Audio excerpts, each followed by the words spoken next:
And welcome everybody to today's exciting episode. 안녕 내 동료 오징어들 그리고 쇼에 오신 것을 환영합니다. There you go. Do you want to have a guess? Can you listen and repeat that? Definitely not. No? Would you like to guess at what I put into the translator? I think that said, my name's Josh and I'm trying to be clever. No. I said, hello, my fellow squids, and welcome to the show in Korean. Ah, well done. Well, technically you didn't say it, did you? No. Well, I am going to repeat it. Hang on. 안녕 내 동료 오징어들 그리고 쇼에 오신 것을 환영합니다. I sounded just like her. Yeah.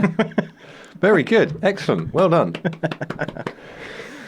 So what do you think about that then? Does that lead into what we're covering today? I hope so.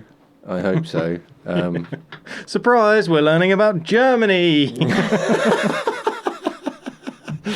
Yes, here we are covering the Second World War.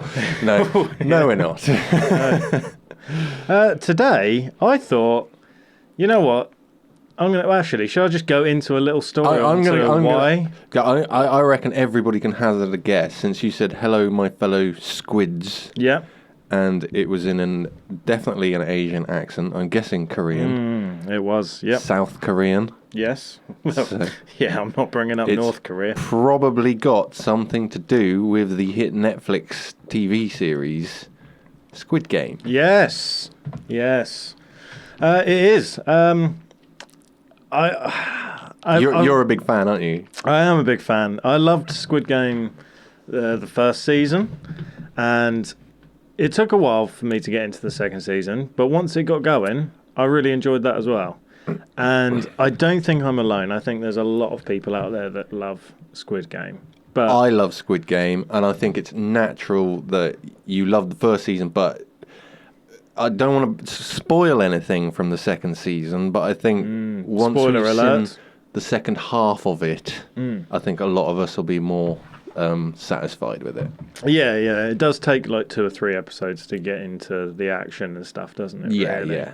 But I want to talk about the moment that I realised there's something to this and I need to cover this in a way. Yeah. So, another kind of spoiler alert, there's a little bit in season 2 where they're doing the little child games and they're in teams of 5 and it's all happy and yeah. And they're marching and they're going 1, 2, 1, 2 and they're doing it. And it was that moment where I kind of zoned out because the South Koreans are really good with thriller and horror shows and movies and things. Yeah. And it was that moment in particular, I kind of forgot that like a bunch of genocide was about to happen. Because it was so happy with the way they did the music. Oh, it was, yeah, quite jolly where they started doing those, where they're walking around in the circle. And and you got people cheering, and it's kind of like a feel-good moment. There's this whole camaraderie part of it, isn't there? Where everybody knows they're in the same boat, and they know what they're in for, but, they're all, like, cheering each other on, and, it's all happy. And then, all of a sudden, within seconds, it is just, back to Squid Game. And it was that moment in particular that I thought, I wonder what Squid Game is based on, because the way that scene is just written so beautifully, I thought this guy's a genius. The director Hwang Dong-hyuk, I think that's how you say it. Yes, I did write that down. There's always got to be a dong with you. There's always dongs. I'm surrounded by dongs. Every time I do my research into Asia, there's always a dong about. But Hwang Dong, I just wanted to kind of see into his mind on how he does things, what other things he'd done, his other work and stuff. And then I just went down a rabbit hole and I thought, there's got to be inspiration here. Like, what inspired this guy to do Squid Game? So I went down a rabbit hole and then we kind of discovered together at work that it's not... What we thought was the inspiration for Squid Game well, according to Wikipedia, is very much not. Yeah, the it's not. inspiration. It's not at all. And it clearly says online this was falsely accused of being the inspiration of Squid Game. Yeah, But it's really not. But at that point, I was already down the rabbit hole on this really interesting story that's very similar to Squid Game. It is, yeah. That did actually happen. And I thought, I don't know if a lot of people will know about this. So why not just present it anyway? Yeah, and in fairness to you, a lot of the pictures that when you look into this particular case, when you look online at the pictures that are presented, they were drawn by the people that were living through it, and some of the photographs, striking resemblance, isn't it? Yeah. From the blue uniforms to some of the rooms and the weapons and things, and the whole regiment as well. The regiment of it. I'll get into it, but there's like a little bit of a class system involved. Yeah, definitely. Which is also a theme in Squid Game. Yeah, it's to do with class. Yeah. So why don't you announce what it's called then? So this thing people can look up as well. It's called The Brothers' Home, and it was 1986 that I'm talking about. So it's basically it was officially called a welfare facility. A welfare facility. Yeah, but it's, as we're about to discover together, it is not a welfare facility. There's just not a whole lot of welfare going on there, really. Not from what I've seen so far. I mean, I haven't dived into it as deep as you have, but yeah. No, so I'm going to be learning along with the rest of everybody listening at home. Yeah, I've got a few like notes, and it's kind of like a story that I'll just run through. So if you're not sure on anything, just interrupt me, because I'm just going to be reading and saying facts, because this is all true. This all happened. People can look it up. It's nuts. I can and will interrupt. Yeah, I know you will. I'm terrible for that. I'm sorry. So, located in Busan, South Korea, during the 1970s and 1980s, the camp was home to some of the worst human rights abuses in South Korea during this period.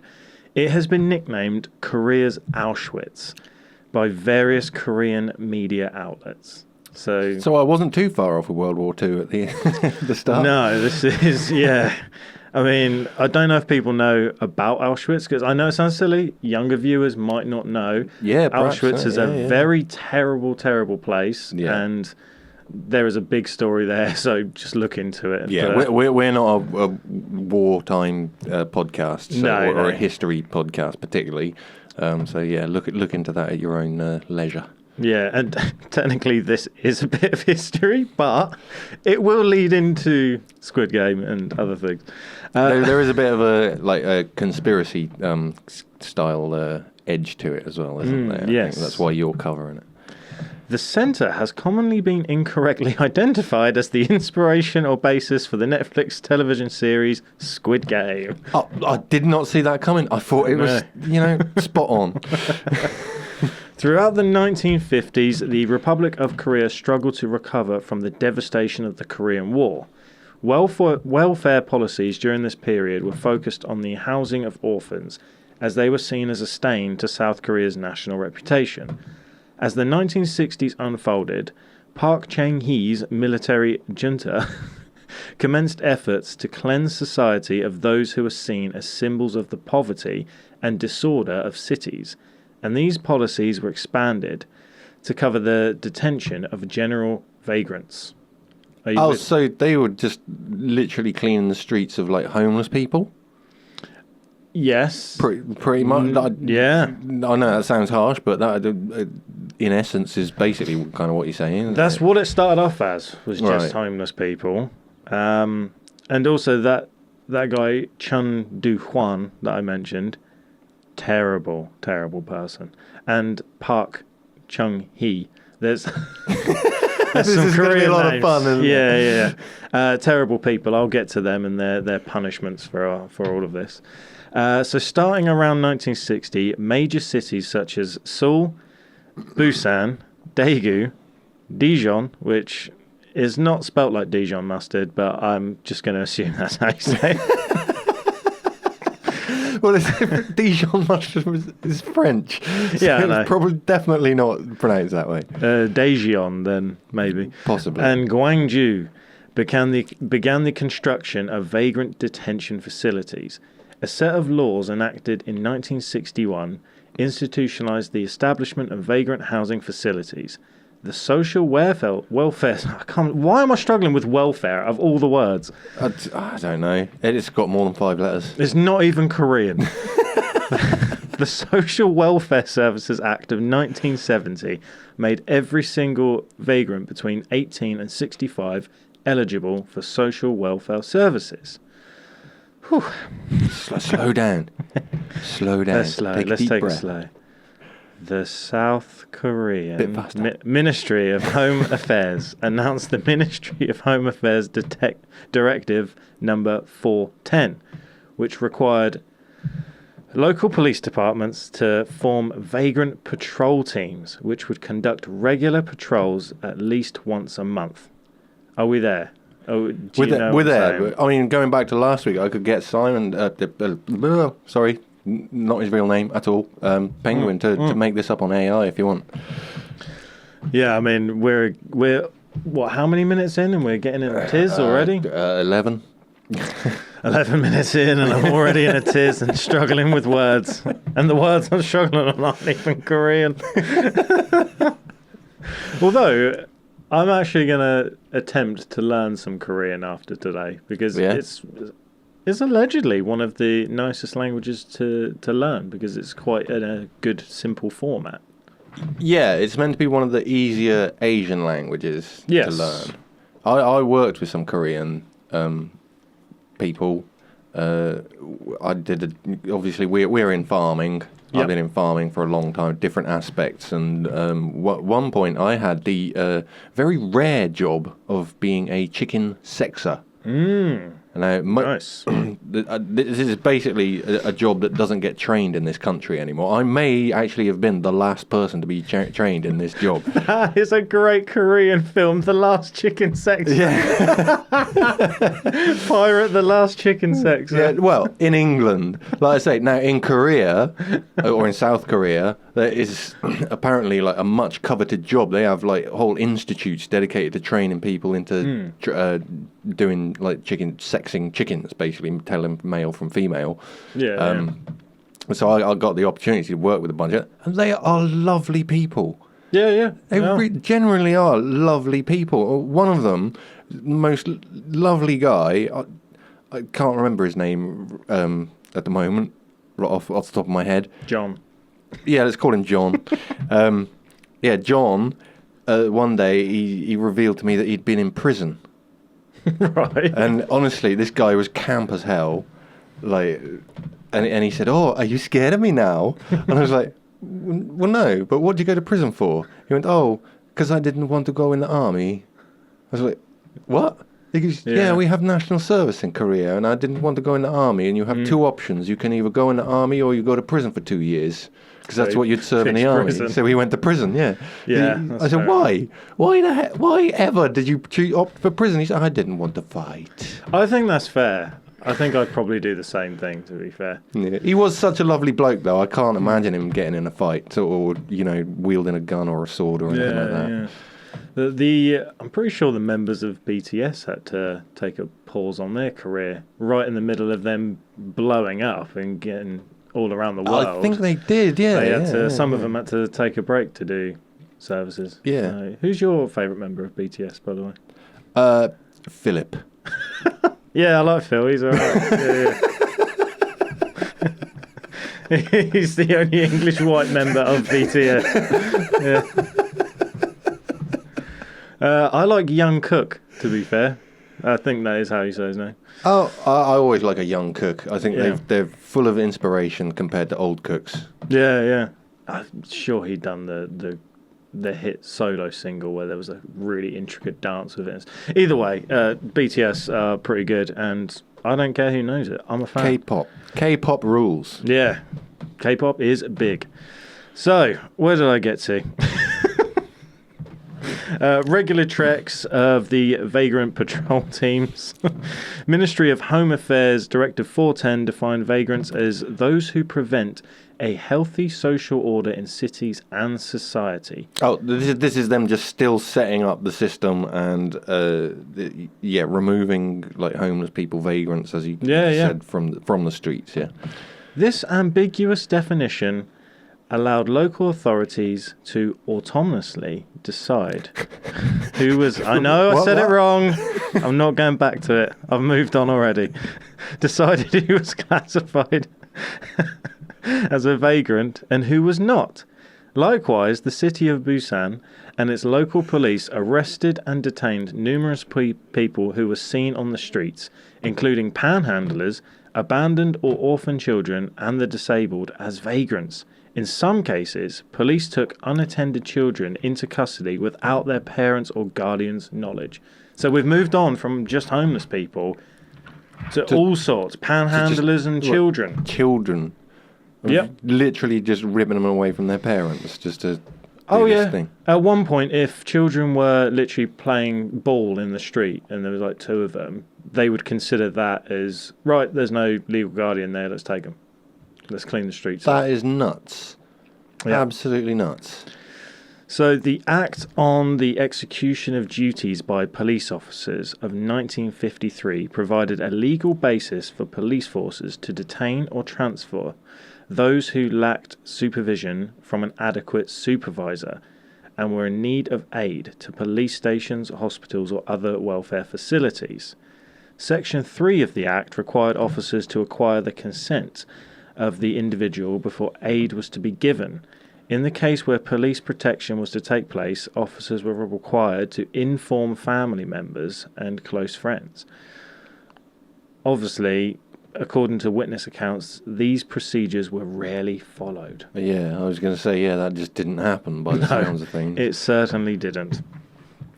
So arrested vagrants were distributed among 36 detention facilities across South Korea. Brothers Home was the biggest among these facilities, first established on July 20th, 1960. In Gamondong, there's another dong. Another dong.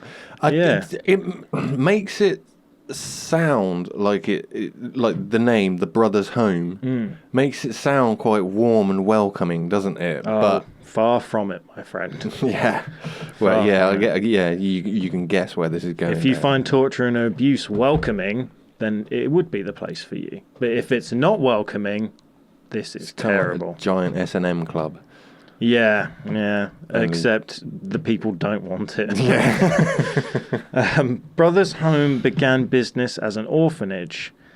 As the orphanage expanded in size, it transformed into an accommodation centre for general vagrants in the early 70s.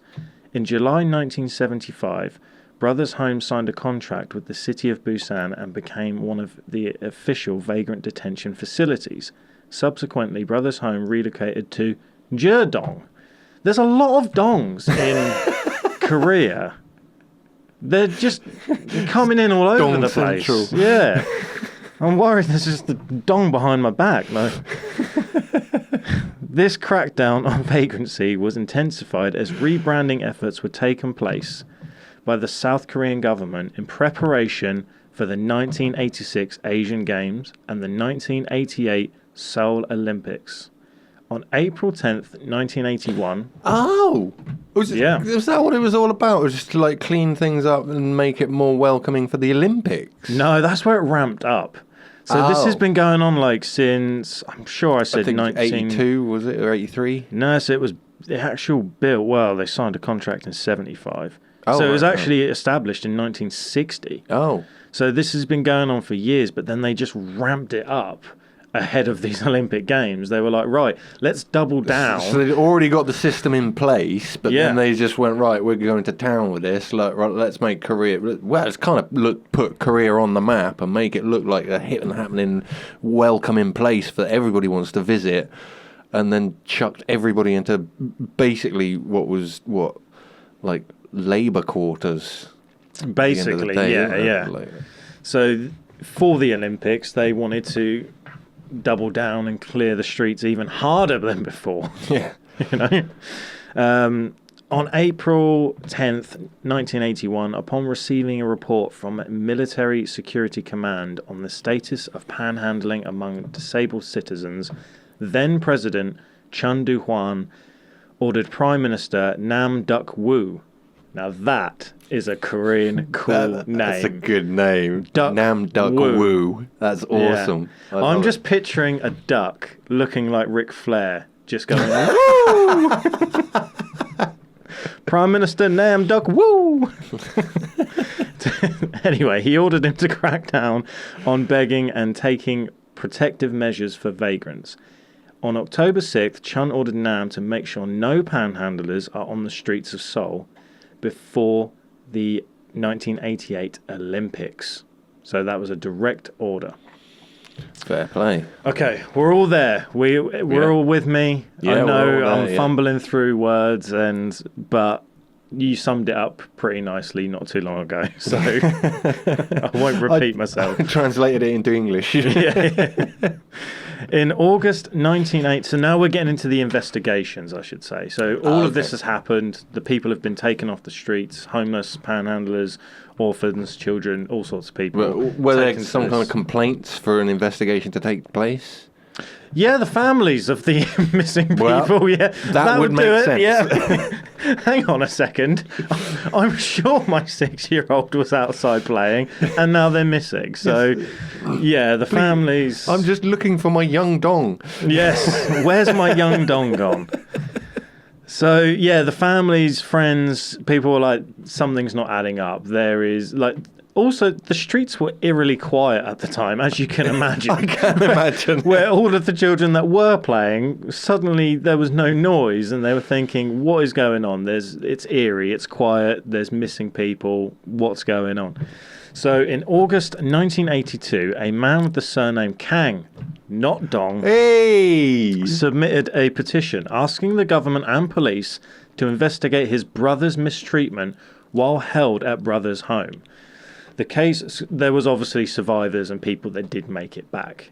So every single. So unlike Squid Game, not 99% of people got wiped out. It was well, like we said, a concentration camp sort of environment, wasn't it? So some were unfortunate and some did actually make it out alive. Oh yeah, so some of the cases as well, like if people went looking, when people went looking for them, and I don't want to like stick up for what happened. Like it's absolutely terrible. But in some cases, it was actually like welfare. Do you know what I mean? Yeah, so, I guess it was. Yeah. A child could be miles away from home and they're young. They don't know what's going on. So then they take them to this facility. They then find out through complaints or whatever, my child's missing.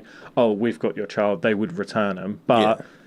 They were mistreated. But in certain cases as well, like you say, with the vagrancy, the homelessness and that, this probably was a step up from sleeping on the streets, having some clean clothes given to you, maybe an actual bed to sleep on, or at least a mattress, something. Yeah. Maybe a slight step up. Yes, for some it was, because we'll get into it as we get along, but there, like I mentioned before, there was like a class system in place. So if you were in the facility and you were the one that was kind of like a team leader, then obviously you got perks and things like that. But if you were at the bottom and you were children and stuff and like, ill or homeless. Yeah, you just got the life wasn't scraps good. What were on the table or whatever, Yeah.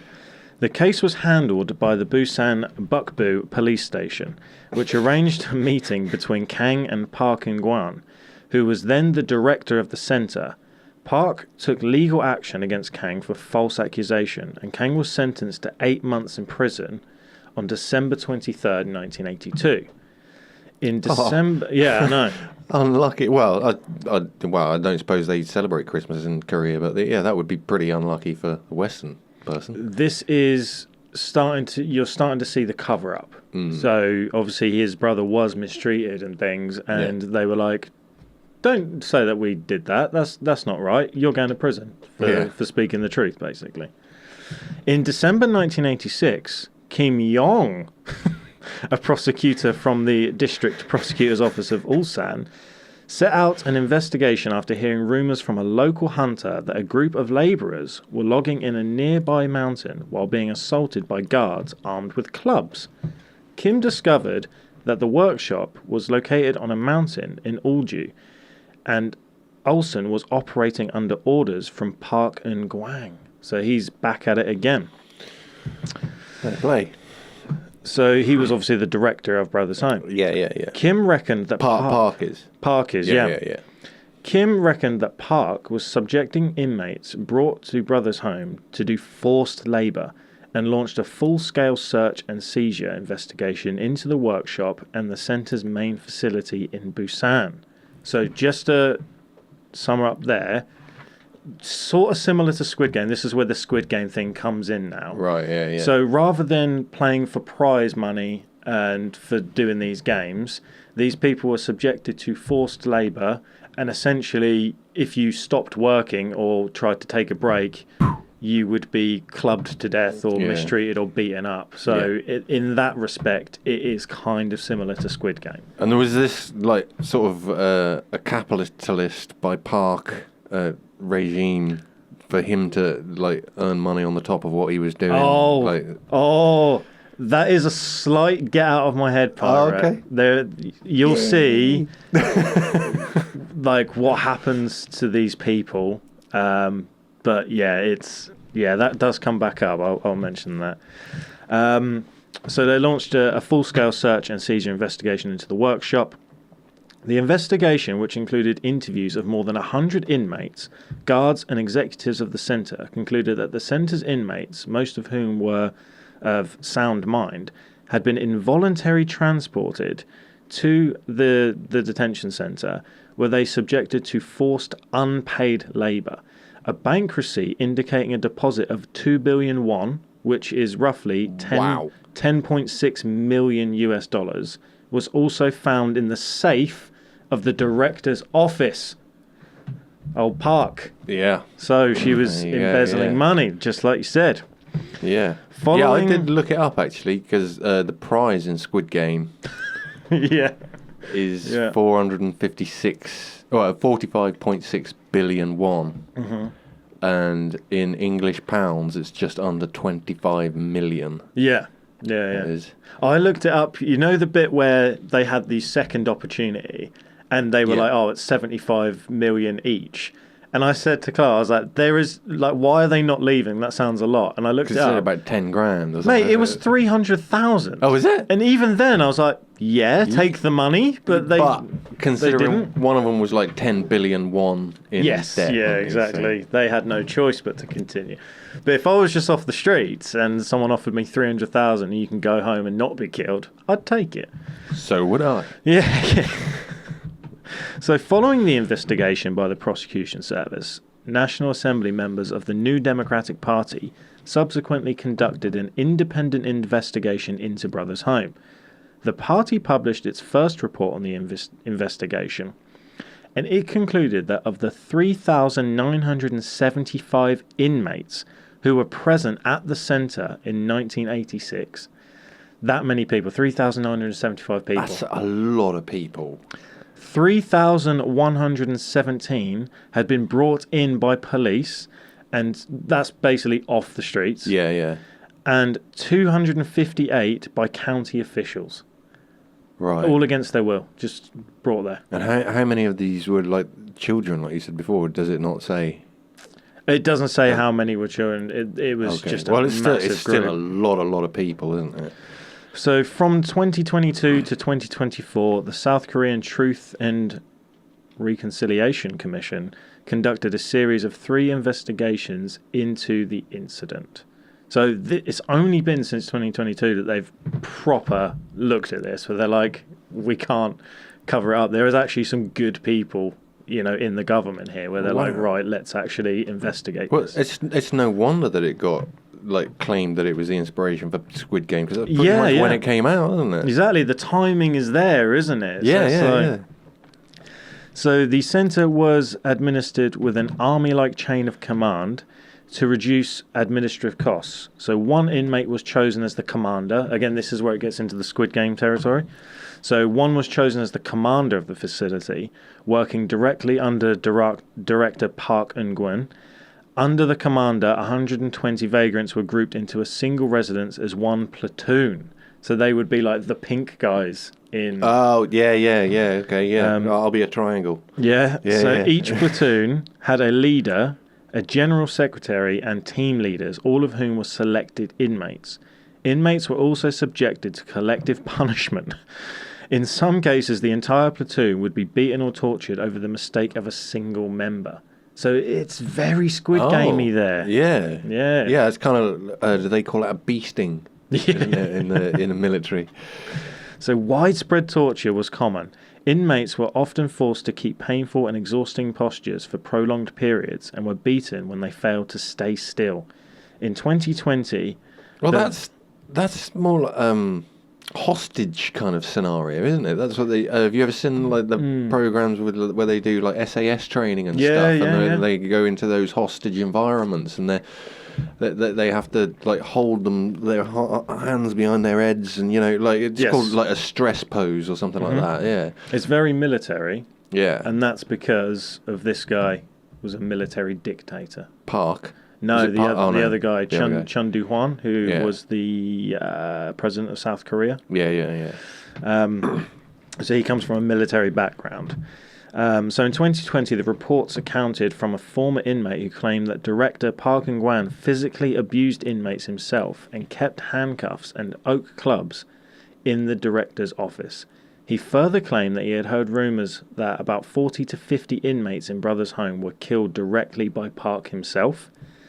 I should say that there's no direct evidence of that. It's not why he actually went to prison in the end. Not like a Mendes kind of thing. No. So children and adolescents of Brothers' home often became victims of sexual violence by platoon officers. A small number of victims, labelled as Tongti, became the primary victims of homosexual violence. Various testimonies have reported that Brothers' home fed its inmates antipsychotics as a form of chemical restraint. Purchase records from the centre have revealed that Brothers' home purchased 250,000 tablets of chloropromazine, along with a series of other antipsychotics, such as other antipsychotics. I'm not going to read them. Carbamazepine is one of them. And in 1986 alone, and in 1987, the city of Busan denied the accusations, explaining that the drugs were over-the-counter drugs that were purchased from medical purposes. Antipsychotics are quite heavy drugs. Yeah. I mean, I can show you the list. Well, would you like me to have a go at the other three? No, you're all right. I was just thinking you don't get over-the-counter antipsychotics. No, you don't. No. I mean, most like antidepressants are like a step down from that, and you can't get those over the counter. You have to have a prescription. Yeah. Like antipsychotics, I've known people who have to take antipsychotics, and it very pacifies you very effectively. Yeah. We're almost there. We're almost at the end now. So, the 1987 New Democratic Party investigation reports estimated that, based on records from the centre, a total of 513 people died inside Brothers' home from July 5th, 1975 to January 7th, 1987. In 2014, an additional 38 victims were found to have died in the centre from 1986 to its decommission in 1988. Increasing the number to 551 deaths. That's... I mean, you said there was over 3,000 people in there. Mm-hmm. Yeah. So, I mean, you're pushing like a fifth of the amount of people that were in there. Almost a quarter of the people that went in there never came out. So they're the ones that died, but I can, with the evidence and the research, almost all of those 3,000 were at least tortured and yeah, terrible things. Yeah, they would have been subjected to inhumane treatment. Like actual proper survivors. So in 2016, a news article reported that a minimum of 516 people died over the course of 20 years at Brothers Home. The 2022 Truth and Reconciliation Commission investigated that with the analysis, including all newly discovered death records from 1975 to 1988, they reached a total of 657 deaths in the centre. The bodies of dead inmates were buried in secret, cremated and buried in public cemeteries, or sold to nearby hospitals. Oh no, that is proper Squid Game, isn't it? Yes. When they start selling it off for organ donors or whatever. Yeah. So that's the other part that is Squid Game. You beat me to it. So that is. Oh, sorry. So that is get out my head, pirate. I know. That is the other part of Squid Game. So there is similarities, and you can see why people would think that this is the inspiration. Yeah. But it's not. Would you like to know Apparently. what the inspiration? Yeah. Would you actually like to know the Go inspiration? on, then. Yeah. We might as well dive into the real inspiration. Yes. Of the Squid Game, So it's not Brothers Home of South Korea 1986, which people can check out and get more details if they like. The actual inspiration for Squid Game is the director. He was inspired by the motor layoffs in 2009. So South Korean automobile SsangYong Motor fired over 2,000 employees, causing massive protests and strikes over the pay, wages and class system to do with the workers. That is literally the inspiration.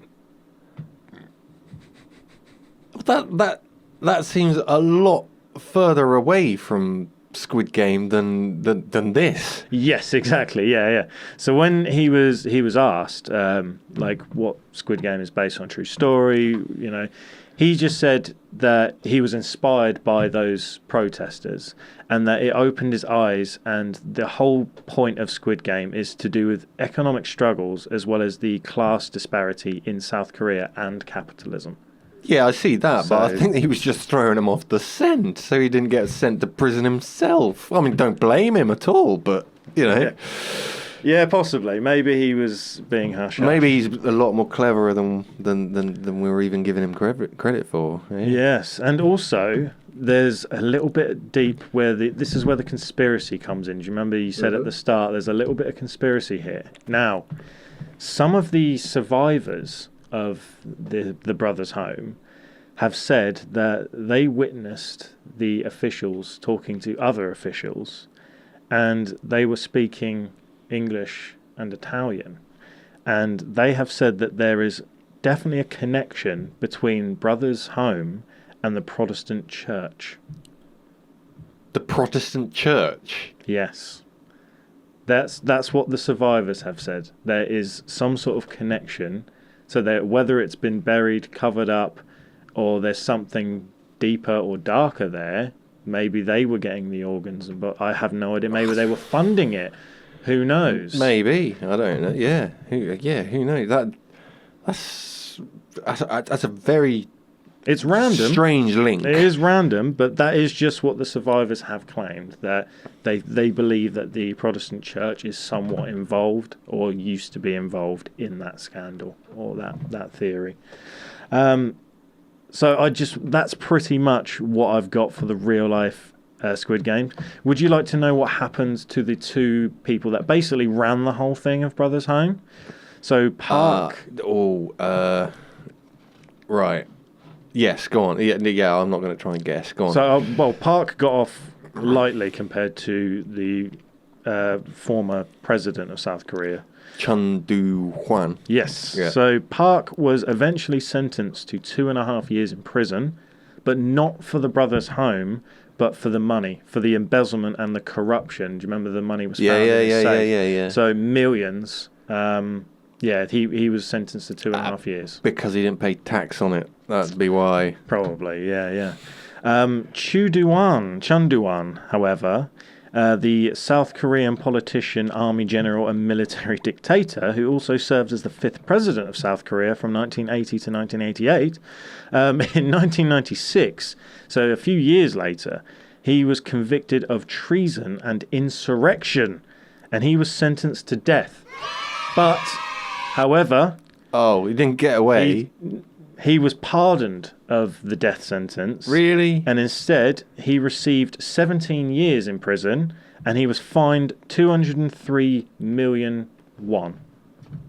Well, that so it's a sentence. It is At a least there was sentence, some sort of justice. I was going to put, the kids cheering when he went sentenced to death, and now I'm going to have to go, oh.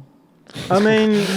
He still received 17 years and a hefty fine of 203 million. It's more than what I could afford to pay. Which is better than getting away with it. So that could be a cheer. Yeah. Yay!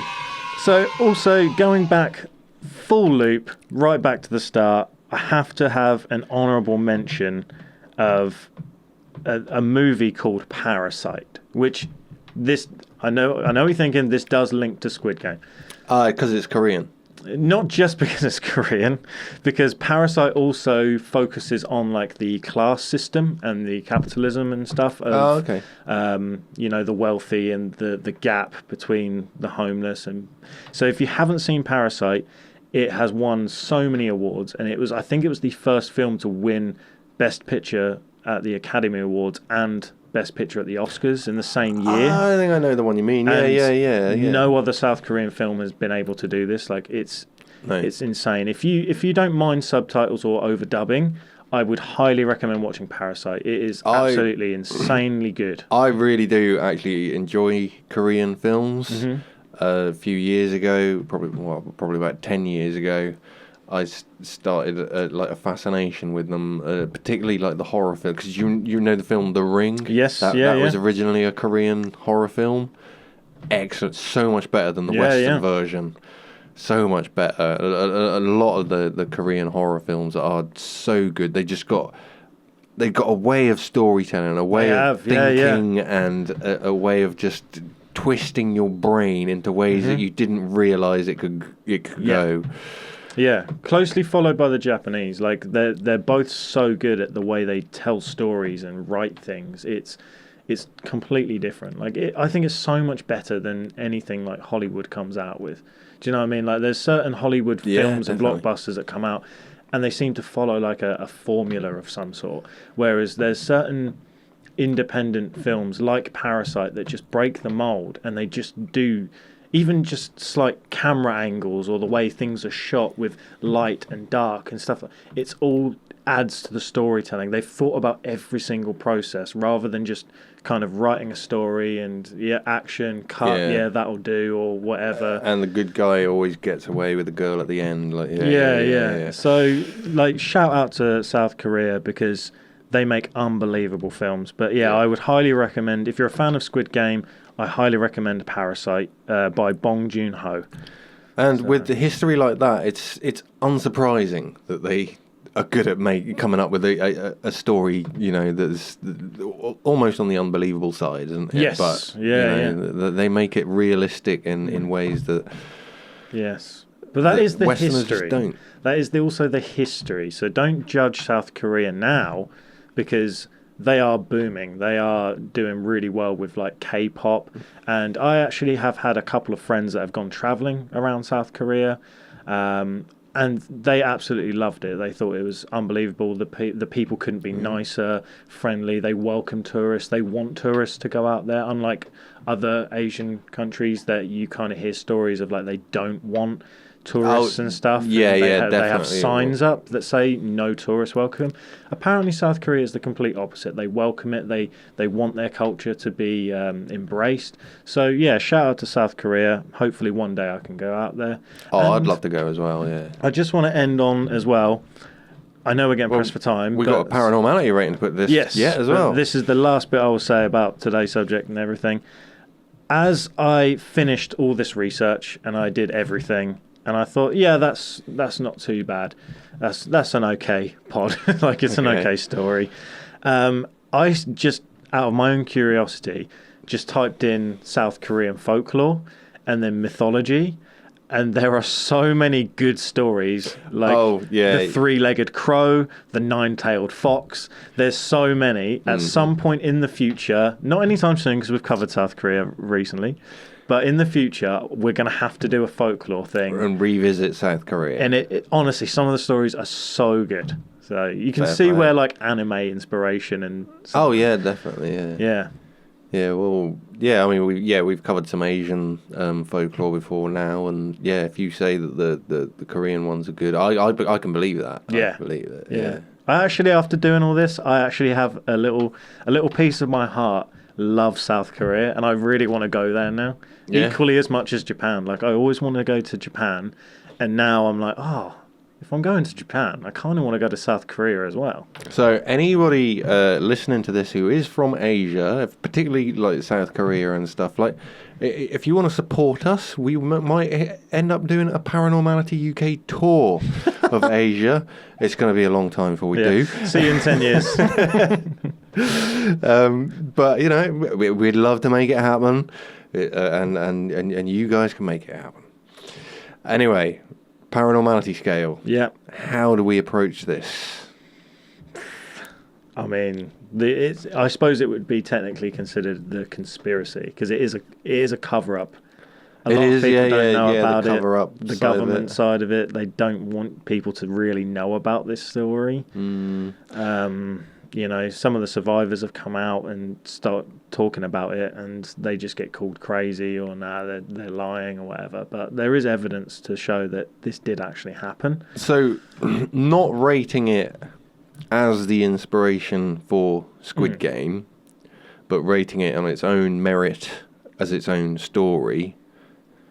I don't know how you'd rate it. I don't know, because I mean it's entirely kind of believable. You've given me enough facts there that I can believe it all. Well, there you go. Why don't we play Devil's Avocado? On a scale of 1 to 10, how believable is it? How much do you believe that this happened? How about that? Well, 9.9. Oh, nice. Yes, I tricked you. Now I've got a high score.